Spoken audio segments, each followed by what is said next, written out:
辛苦，我親眼睇到咧去麥當勞，見到佢哋係攞隔離食剩嘅嘢食。佢哋曾經有個婆婆話俾我聽，佢每日都想飲一杯咖啡，但係佢點飲咧？佢就將人哋飲剩嘅倒埋一杯，咁咧佢就有每日都係咁樣飲咯。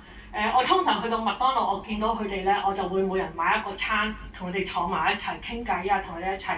喺麥當勞度捉棋啊，喺麥當勞嗰度同佢哋玩啊咁樣咯。最開心就係我哋喺中心，我哋幫咗一班露宿者，佢哋即係有咗地方住啦，有咗工作啦，佢哋就算有啲冇工作啦，佢哋攞到綜援啦，最開心就係佢哋而家走翻出嚟，去同我哋一齊去走翻出去探露宿者，呢個係其中一個。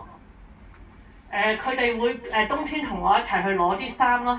攞啲衫攞啲被去俾佢哋啦，咁。呢一個咧又係以前都係坐過監啊，都係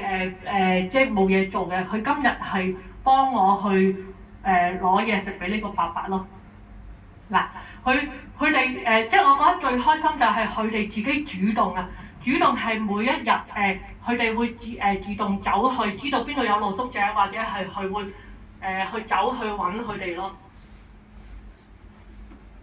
佢會食飯嘅，我叫佢帶嚟團契啦。呢個街坊啦，其實佢以前露宿嘅，咁佢係離開屋企嘅。雖然佢後生，佢亦都偷嘢啊、坐監啊咁樣，但係佢會食飯去團契之前知道啦，佢哋兩個冇飯食，就特登帶佢哋去食飯先咯。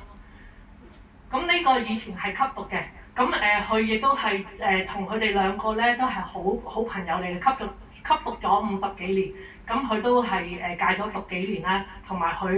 對神嘅信仰好深嘅，即係佢好中意聖經讀經啊咁樣，佢都會主動去同佢哋講翻派嘢俾佢哋咯，係啊。咁呢個咧佢都係照樣，即係佢讀書好叻嘅，喺喇沙讀書嘅，由細到大，佢屋企好有錢，但係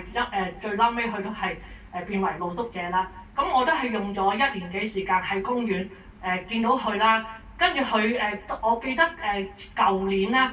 公園佢好多雜物，咁佢坐咗喺度，食環署要清佢場，就用水肥晒佢，成身濕晒，佢啲被全部濕晒。當時係冬天嘅，我即刻走去公園嗰度鬧嗰啲人啦，跟住就 call 埋車送咗去醫院。咁佢當時隻腳入到醫院咧，2隻腳生晒蟲嘅，嚇到個醫生都走咗去嘔嘅。咁但係今日咧，雖然佢已經有地方住啦。佢都依然走出去探露宿者嘅，佢最探得最多就係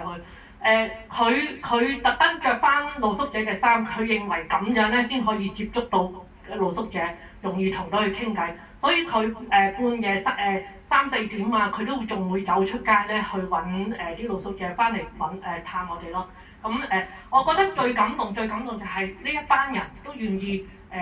走出去。我曾經問過佢啦，點解你仲要咁樣做咧？佢淨係講一句好感，佢話因為我要同神交著，係啦，佢知道